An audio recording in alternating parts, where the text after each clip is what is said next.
O que é orfandade espiritual?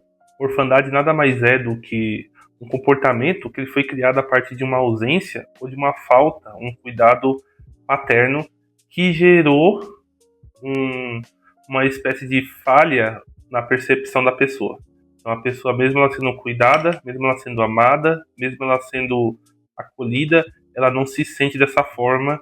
Então a gente vai falar hoje sobre orfandade espiritual, episódio 2, para filhos.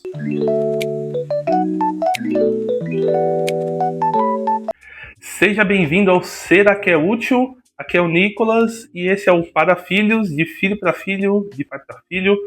Hoje a gente vai falar sobre orfandade espiritual, tá? Não é uma orfandade física. Mas o órfão físico, ele às vezes tem também esses comportamentos, beleza? É importante falar sobre esse comportamento porque é algo que atinge muitos cristãos e eles geralmente não se dão conta. Então é bom trazer essas coisas à luz para que você se dê conta se você tem ou não e o quanto você tem ou não da orfandade, beleza? A orfandade ela não é só para órfãos, ela não é só para quem não teve um pai, para quem não teve uma mãe ou para quem teve pai ou mãe ausente. Ela também é para quem teve pai e mãe presente, porque é uma parada que parte de um sentimento geralmente da própria pessoa. Uma pessoa se sente abandonada, a pessoa se sente desligada, desconectada, e é por isso que ela se sente órfã. É como se fosse um sentimento mesmo. E o que gera essa orfandade, esse sentimento de orfandade? Gera uma falsa percepção, uma percepção errada sobre as coisas, sobre as pessoas e sobre si mesmo. Então você começa a enxergar as pessoas de uma forma errada e de um jeito errado. Então a gente vai falar mais sobre isso logo mais aí. Mas primeiro vamos falar sobre o papel do pai, o que o pai deveria prover para a pessoa, né? O pai, a gente falou disso no primeiro episódio, se você não assistiu, vou deixar aqui no card, aqui ou aqui no card. O pai, ele é aquele que provê, não só dinheiro, mas também cuidado, também carinho, afeto. Ele também põe limites, ele fala, ó, você não pode fazer isso, e você pode fazer isso. Ele afirma que é no sentido da identidade, né, de quem você é e de quem você não é. Ele também é aquele que traz proteção e é aquele também que reflete o papel de Deus Pai. Então a gente olha muito para como Deus Pai é através dos nossos pais. Eu vou falar mais sobre isso também. Falando em pai, olha o Isaac aqui. Oi! Olá, pessoal! Oi! Agora a gente vai falar sobre comportamentos de órfão. É interessante que quando a pessoa se sente abandonada, até mesmo o próprio órfão mesmo, ele não tem pai, ele não tem mãe, ele desenvolve um instinto de sobrevivência. Ele cria comportamentos, formas, modelos mentais para se preservar. É um modelo de sobrevivência, de autopreservação. Então, muito do que a gente vê no órfão espiritual é esse modelo de autopreservação. Eu vou falar um pouco sobre isso. O primeiro é problemas com autoridade. Isso vem, geralmente, de entender assim, os pais é o primeiro modelo de autoridade que a gente se relaciona e que a gente vê. Então você pensa assim, se os pais me abandonaram, ou se o pai ou se a mãe me abandonou, e eles eram responsáveis por cuidar de mim, por que eu sou obrigado a seguir orientações de outro líder, de qualquer outro líder? Então, geralmente se tem um problema com a autoridade, geralmente se confronta essas autoridades. É um dos sintomas dessa orfandade. O segundo é não pertencimento, porque, como eu falei, ele se sente abandonado. Então, se ele se sente abandonado, ele não se sente parte. Ele se sente excluído de um todo. Isso vale para grupo, isso vale para família, isso vale para amigos, isso vale para qualquer tipo de grupo que exista. Isso vale para qualquer tipo de grupo que demande uma união. Então ele não se sente grupo e ele não se sente unido a esse grupo. Isso também deriva do problema com a aceitação. Ele não se aceita como pessoa, como ser humano, e também ele não aceita os outros da forma que as pessoas são. Então, problemas de aceitação também tem a ver com o que eu falei, né, do grupo. Desconfiança, ele tá sempre achando que alguém vai sacanear ele, ou trapacear com ele, ou ferrar com ele. Escassez, isso aqui é importante trazer, que a escassez é ou pensar que as coisas vão acabar, então, tipo, eu tenho que ser feliz, tenho que gastar todo o meu dinheiro, tenho que usar tudo que eu puder, tenho que ficar com essa pessoa o máximo de tempo possível, senão vai acabar, ela vai me deixar, o dinheiro vai acabar, vou ficar sem as coisas. Isso vale pro lado tanto do cara que é super muquirana e não quer gastar o dinheiro com nada, tanto pro cara que é o pródigo. que é o cara que tem grana e quer gastar, gastar, gastar, gastar. Então isso tem esses dois lados também. Escassez gera isso. Também tem a ver com não dividir as coisas e entre outras coisas. Porque a partir do momento que você tem algo, por exemplo, esse lápis, e eu entendo que se eu dividir com você esse lápis, eu posso ficar sem. Isso vem desse modelo de escassez da pessoa. Eu falo escassez, o pessoal pensa em coach, né? Mas escassez de não ter mesmo, beleza? Medo de rejeição. Então, é a pessoa que vive fazendo coisas para ser aceito. Lembra problemas com aceitação? Ela pensa que nada do que ela faz é suficiente. Geralmente é a pessoa que fala pouco não, ou uma pessoa que fala muito não. Ela não quer se envolver com nada e não quer fazer nada. É os extremos, né? Os extremos sempre é complicado. E o medo de rejeição também faz com que você rejeite. Então você tem medo que a pessoa te rejeite. E a qualquer sinal de que essa pessoa pode te rejeitar, não necessariamente que ela te rejeitou. Qualquer sinal que ela pode te rejeitar, você já rejeita. Ingratidão. Ingratidão porque a pessoa não se sente grato pelo que o outro fez. Parece que o outro fez por obrigação, porque ele deveria fazer mesmo. Afinal de contas, a pessoa não aceita e não faz parte de um grupo. Ela não se sente parte de algo importante que vale seu esforço. Então, por que ela vai reconhecer o esforço do outro? Então, a gente também tem ingratidão, raiva, geralmente uma raiva sem um motivo aparente. A pessoa está sempre com raiva, sempre muito nervosa com as coisas e com as situações. E dependendo da forma que você tenta trazer uma correção para ela, ou até mesmo um elogio para ela, ela está com raiva. E ela sempre consegue reverter essa raiva no próximo item, que é o abandono. Ela sempre, como eu falei, né, o rejeitado rejeita. Então ela usa isso para rejeitar. Tipo, você tá me corrigindo, então eu te rejeito. Você tá muito em cima de mim, então eu te rejeito. Eu não quero você. Rejeição, rejeição. Raiva que leva à rejeição. E o último também desses sintomas de orfandade é que a gente atrela a Deus ao que o pai, mais necessariamente o pai, tá? Ao que o pai foi pra gente. Então, se você teve um pai que foi ausente, você vê Deus como uma pessoa ausente. Se você teve um pai que prometeu e não cumpriu, você vê Deus como uma pessoa que promete e não cumpre. Se você tem um pai que era violento, você começa a ver Deus como um ser que pune. Tudo que você faz, ele tem que te punir, ele tem que te punir, ele tem que te punir. E nada ofende mais um órfão do que um filho. Era isso que eu queria trazer aqui também. É essa ideia de que o simples fato de você ser filho, ou de ter alguém que é filho, ofende o órfão. Porque na sua cabeça é assim: eu sou filho, vou dar um exemplo. Eu ganhei essa camiseta muito bonita da Espanha, e eu ganhei essa camiseta porque eu ganhei essa camiseta, porque alguém gostou e falou, vou dar pro Nicolas essa camiseta aí e tal.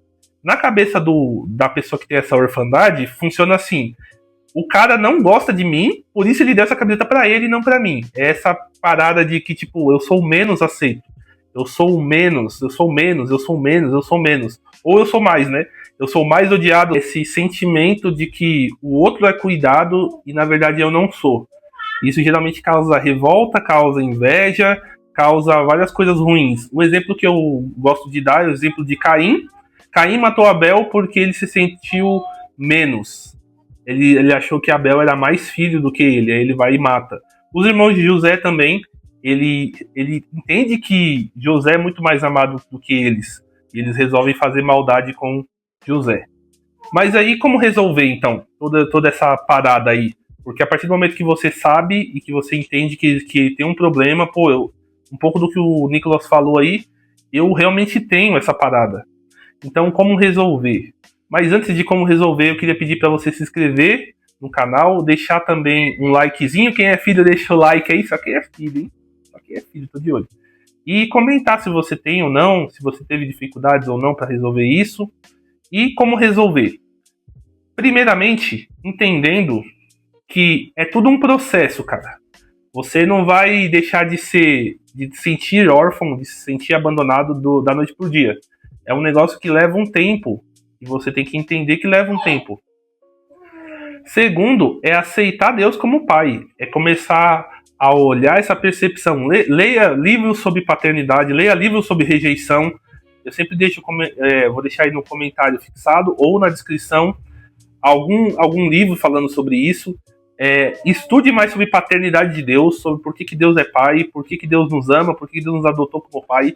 Isso é bom, que ajuda você virar essa chavinha de que eu não sou para eu sou, eu faço parte. Também tem a ver com mudar sua visão, parar de ver as coisas como se fosse contra você, para te ofender, para te sacanear, porque na maior parte das vezes não é. E vou deixar uma coisa bem clara aqui, meu, se você não entendeu isso ainda, vou deixar aqui para você também. As pessoas não se importam mesmo, cara. Então, tipo assim, na maior parte das vezes as pessoas não fazem para te ofender, não fazem para te maltratar, não fazem para te sacanear. As pessoas não se importam. Então, quanto mais cedo você pensar e entender que as pessoas realmente não se importam, menos você vai sair desse lugar de tipo, eu sou a vítima e existe vários vilões. Meu, não tem isso, meu. As pessoas estão cuidando da vida delas, beleza?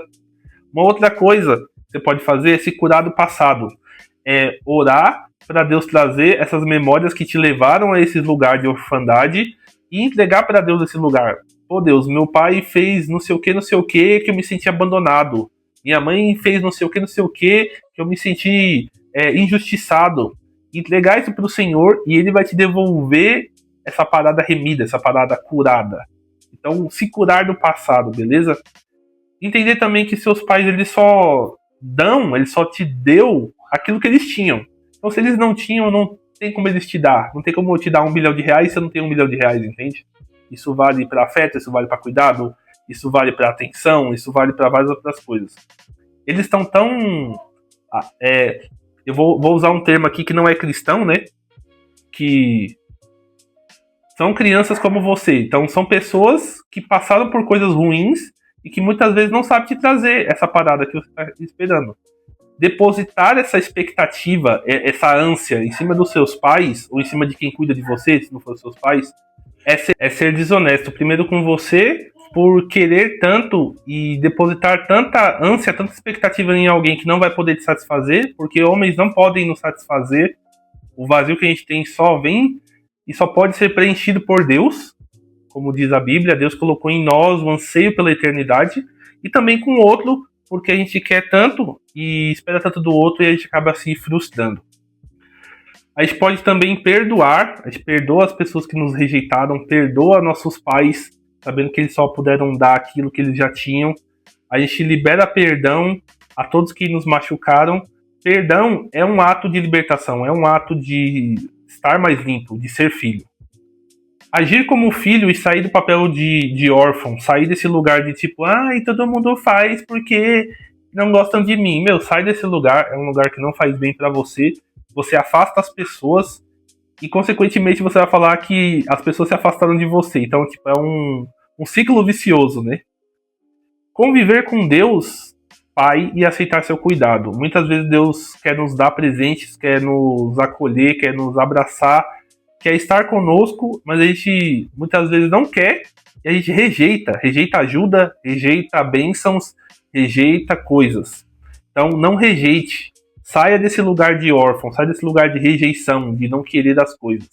Receba o amor de Deus que vem de Deus Pai, beleza? Então, para finalizar, eu queria orar com você. Primeiramente, queria dizer que foi muito difícil gravar esse vídeo. A gente fez barulho, meu celular acabou bateria, deu problema no armazenamento, vários BO. Mas é porque Deus cuida de você que Ele permita que esse vídeo chegue até você. Então Deus, Ele ama você, Ele quer que você seja seu filho, Ele quer que você se aceite como filho dele, beleza? Vamos orar. Papai do céu, eu oro por cada um que assiste esse vídeo, que tem entendido que algumas atitudes têm levado a esse sentimento de orfandade. Nós rejeitamos esse sentimento de orfandade. Fala comigo, eu rejeito o sentimento de orfandade. Eu escolho ser filho de Deus. Obrigado, Papai do céu, porque essas pessoas escolheram ser seus filhos. Como diz lá em João, todo aquele que recebeu e aceitou tem o direito de ser chamado seu filho.